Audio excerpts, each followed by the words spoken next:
Assalamualaikum warahmatullahi wabarakatuh. Selamat pagi rekan-rekan sekalian. Pada kesempatan kali ini saya akan mencoba untuk menjelaskan secara singkat tentang pentingnya dari swab PCR test. Sebelum itu, izin saya memperkenalkan diri. Saya Didi Irfan Arianto, NIM 64114185152, mahasiswa dari Universitas Negeri Semarang, jurusan Ilmu Kesehatan Masyarakat, program studi Kesehatan Masyarakat. Baik, rekan-rekan sekalian, mari kita langsung masuk ke dalam pembahasannya. Pada masa pandemi COVID-19 ini, telah banyak kita dengar istilah 3T. Sebenarnya, apa sih yang dimaksud dengan 3T? 3T adalah singkatan dari Test Tracing Treatment, yang mana merupakan upaya pemerintah dalam memutus mata rantai penyebaran COVID-19. Swab PCR test ini adalah merupakan bagian dari unsur 3T, lebih tepatnya unsur pemeriksaan atau testing. Sebelum masuk ke pembahasan yang lebih mendalam, alangkah lebih baiknya kita mengenal terlebih dahulu rekan-rekan apa itu swab PCR test. PCR atau polymerase chain reaction adalah pemeriksaan laboratorium untuk mendeteksi keberadaan material genetik dari sel, bakteri, ataupun virus.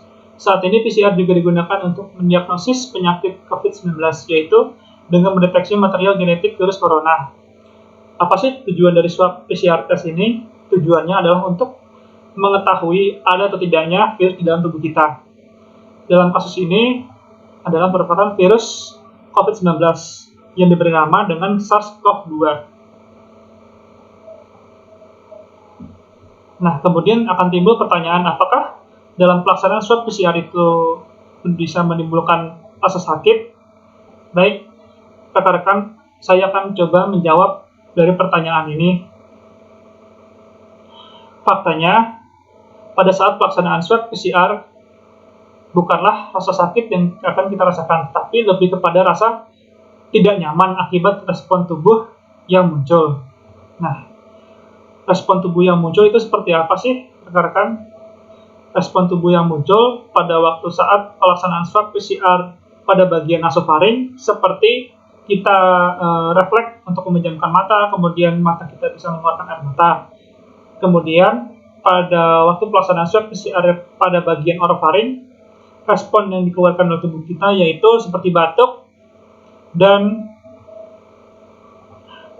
rasa mual hingga muntah. Tetapi, rekan-rekan tidak perlu khawatir dengan rasa tidak nyaman tersebut, karena rasa tidak nyaman ini merupakan suatu kewajaran. Dikarenakan memang respon tubuh kita itu sebagai sistem proteksi bila mana tubuh kita dimasukkan alat swab PCR itu ke dalam tubuh kita. Jadi sekali lagi saya tekankan bahwa swab PCR itu tidaklah berbahaya untuk tubuh kita. Apalagi swab PCR ini tentunya dilakukan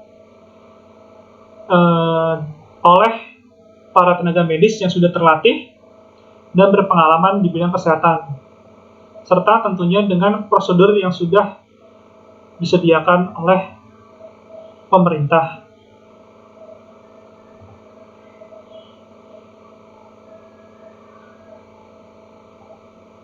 Kemudian, untuk lebih meyakinkan kita bila kita ingin melakukan swab PCR, maka kita akan harus mengetahui juga terkait dengan alat dan bahan dari swab PCR. Berikut rekan-rekan, ada 3 gambar yang saya tampilkan. Pada gambar yang di tengah ini merupakan alat yang bahan yang umum dan banyak digunakan di Indonesia. Alat swab pertama ini berbentuk seperti tangkai yang bahannya berasal dari plastik yang fleksibel. Tujuannya adalah untuk meminimalisir rasa tidak nyaman saat pelaksanaan swab PCR. Di mana bila berbahan fleksibel atau lentur seperti ini, maka dapat mengikuti bentuk di dalam rongga hidung maupun mulut kita. Kemudian alat berbentuk tangkai ini juga di ujungnya didesain seperti brush halus yang memudahkan para tenaga medis untuk mengambil sampel di dalam tubuh kita, baik di dalam mulut maupun di dalam hidung. Kemudian alat yang kedua yaitu berbentuk seperti tabung, fungsinya untuk menyimpan bila mana tenaga medis sudah selesai mengambil sampel pada alat tangkai ini dan akan kemudian dimasukkan ke dalam tabung. Kemudian tabung ini akan ditutup rapat dan dikemas, yang nantinya akan dikirim ke laboratorium untuk diuji hasilnya.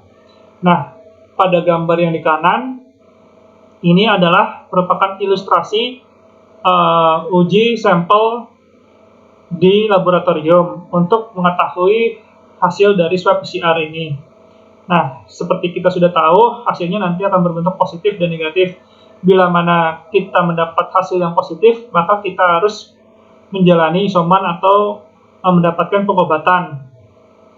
Kemudian bila mana kita mendapat hasil yang negatif, maka kita dapat melanjutkan atau melakukan aktivitas seperti biasa, rekan-rekan. Nah, setelah kita sudah memahami dan tahu tentang alat dan bahannya, tentunya kita juga harus tahu bagaimana sih cara pengambilan atau prosedurnya untuk pengambilan sampel tes PCR ini. Nah, berikut saya akan menjelaskan secara singkat saja, dan saya akan contohkan tenaga kesehatannya itu dokter ya, rekan-rekan. Pada tahap pertama, dokter akan meminta kita untuk melepaskan masker. Tentunya, dokter atau tenaga kesehatan nanti yang melakukan swab PCR ini harus memakai APD lengkap. Kemudian, dokter atau tenaga kesehatan akan meminta kita memposisikan bagian kepala kita untuk mendongak ke arah sedikit ke atas. Fungsinya untuk memudahkan proses pengambilan sampel. Kemudian dokter akan memasukkan alat swab menyerupai brush tadi yang halus ke dalam hidung kita hingga ke bagian nasofaring yang dituju. Kemudian dokter akan memutar dan menggerakkan alat swab beberapa kali secara perlahan tentunya, dan dilakukan sebentar saja atau dengan waktu singkat, rekan-rekan, sekitar 15 detik. Kemudian setelah selesai sampel diambil, maka dokter akan menarik kembali alat swab secara perlahan. Dan setelah ini, maka tes swab PCR telah selesai dan dokter akan meminta kita memakai masker kembali.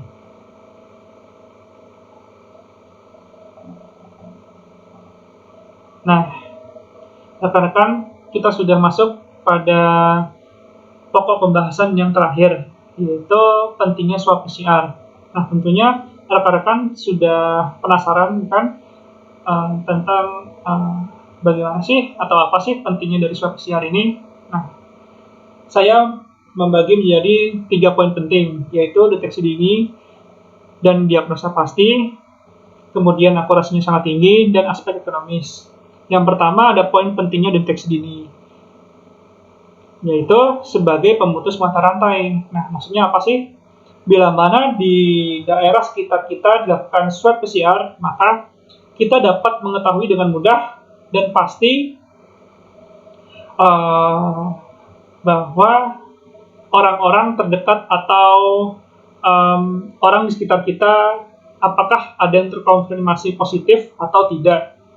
Bila mana ada yang terkonfirmasi positif, maka sikap kita bukanlah menjauhi atau malah lebih parahnya mengkucilkan dari orang yang positif tersebut, melainkan kita seharusnya adalah bisa lebih mewaspadai dan berhati-hati bila mana kita ingin melakukan aktivitas di luar ruangan atau melakukan pekerjaan di luar ruangan.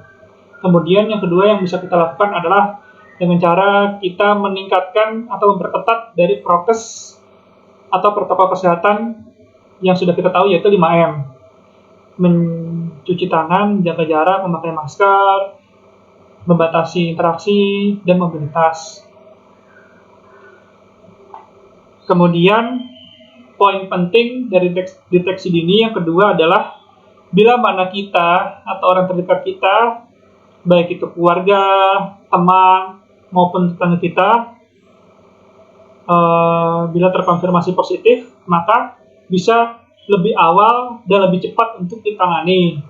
Baik itu nantinya diarahkan untuk isoman bila memungkinkan, atau diarahkan untuk atau dirujuk ke pelayanan kesehatan yang fasilitasnya memadai untuk kita bisa mendapat pengobatan yang sesuai dengan kebutuhan tubuh kita. Kemudian poin penting yang terakhir dari deteksi dini adalah pencegahan terjadi komplikasi. Nah, maksudnya apa sih dari pencegahan terjadi komplikasi ini? Maksudnya adalah tubuh kita masing-masing memiliki kondisi yang berbeda. Seperti perbedaan dari tingkat imunnya itu ada yang tinggi, ada yang biasa saja, ada yang rendah. Bahkan dari beberapa individu itu ada yang memiliki riwayat penyakit penyerta atau yang bisa kita sebut sebagai komorbid. Contohnya penyakit penyerta ini misalkan asma, kemudian seperti yang kita sering dengar kencing manis atau diabetes, kemudian juga hipertensi dan penyakit penyerta lainnya. Nah, efeknya apa sih bila kita memiliki riwayat penyakit penyerta atau komorbid dan akan terpapar virus COVID, bahkan telat untuk dideteksi? Dampaknya akan sangat berpotensi berbahaya bagi kondisi tubuh kita, rekan-rekan. Karena bisa saja kita berpotensi untuk mengalami kematian karena komplikasi tersebut. Kemudian poin penting yang selanjutnya adalah ternyata swab PCR ini memiliki akurasi yang sangat tinggi, rekan-rekan. Bisa rekan-rekan lihat rata-rata dari sensitivitasnya menurut beberapa literatur yaitu sebesar 95,2%. Kemudian spesifitasnya sebesar 98,9%.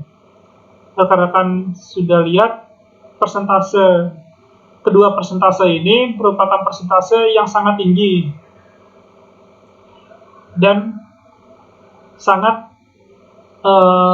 akurat tentunya. Tetapi pasti rekan-rekan bingung perbedaan antara sensitivitas dengan spesifitas. Untuk sensitivitas itu adalah tingkat keakuratan atau akurasi dari suatu alat pemeriksaan atau testing untuk mendeteksi ada atau tidaknya virus dalam tubuh kita.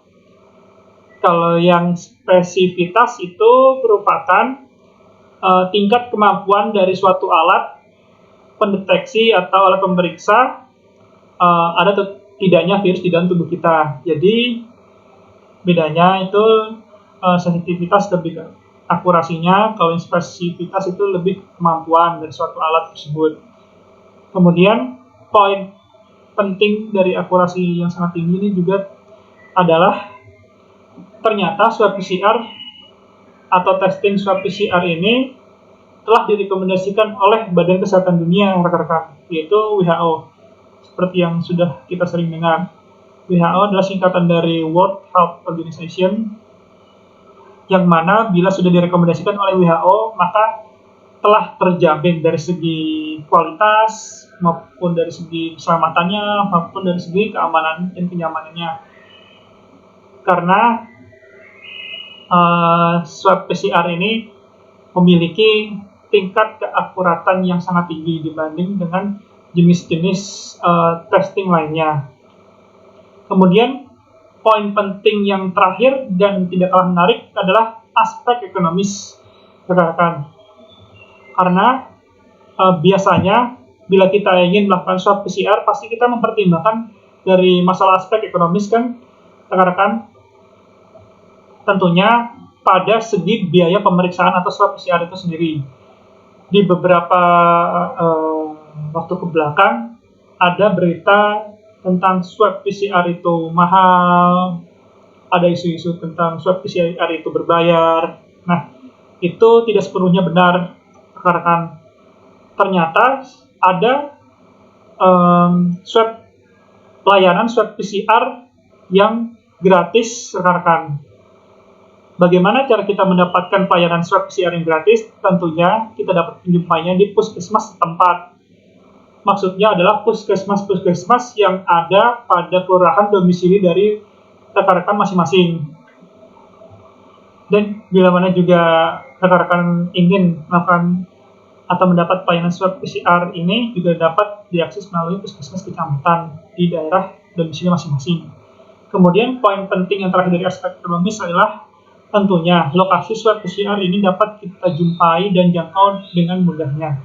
Karena swab PCR ini yang seperti saya sudah jelaskan tadi terdapat di puskesmas setempat. Jadi antara jarak rumah ke puskesmas tentunya sangat dekat karena berada di satu domisili, sehingga kita dapat mudah bila mana kita ingin melakukan swab PCR atau butuh dilakukannya swab PCR. Jadi kita juga tidak perlu memperhitungkan kembali biaya transportasinya rekan-rekan.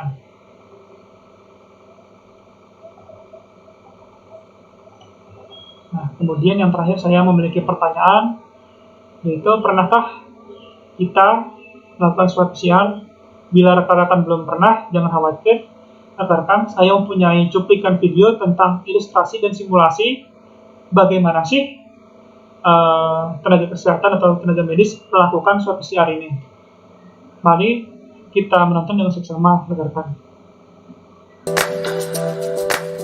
Berikut adalah cara pengambilan swab nasofaringeal dengan menggunakan Knoch Swab Simulator. Untuk pelaksanaan yang sesungguhnya, operator harus menggunakan APD lengkap, antara lain masker, kalau bisa kualitas N95, menggunakan face shield atau eye goggle, dan harus menggunakan sarung tangan. Dalam demo ini tidak memakai sarung tangan, dan swab yang digunakan juga memakai swab dari kayu. Untuk pengambilan yang sesungguhnya harus memakai swab yang tangkainya terbuat dari plastik.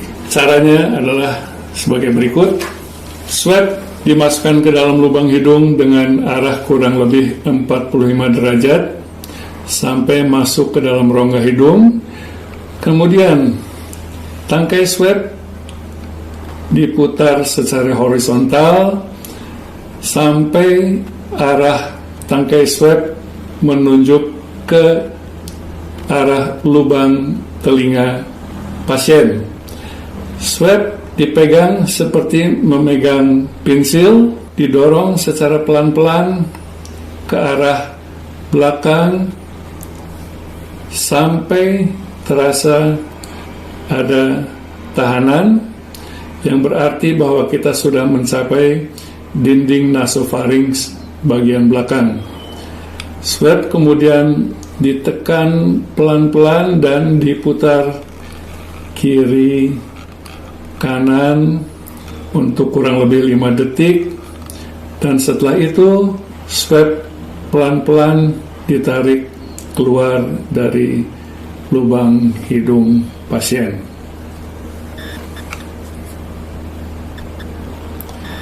Swab kemudian dikembalikan ke dalam tabung transporternya yang berisi cairan transporter dan preservatif, dan kemudian dikirim ke laboratorium khusus.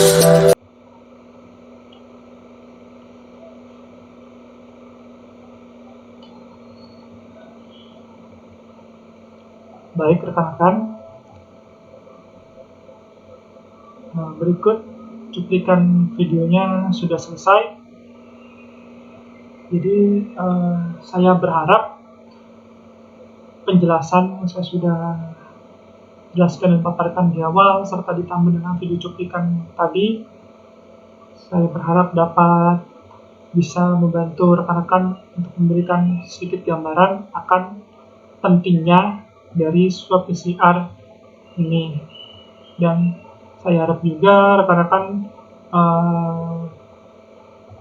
menjadi tidak khawatir lagi bila mana rekan-rekan membutuhkan dan ingin melakukan swab PCR, baik itu dalam sensasi rasa sakitnya maupun dari aspek ekonomisnya. Rekan-rekan tidak perlu memikirkan itu lagi karena sudah terjamin keamanannya dan biayanya pun gratis. Sekian presentasi yang dapat saya sampaikan, kurang lebihnya mohon maaf.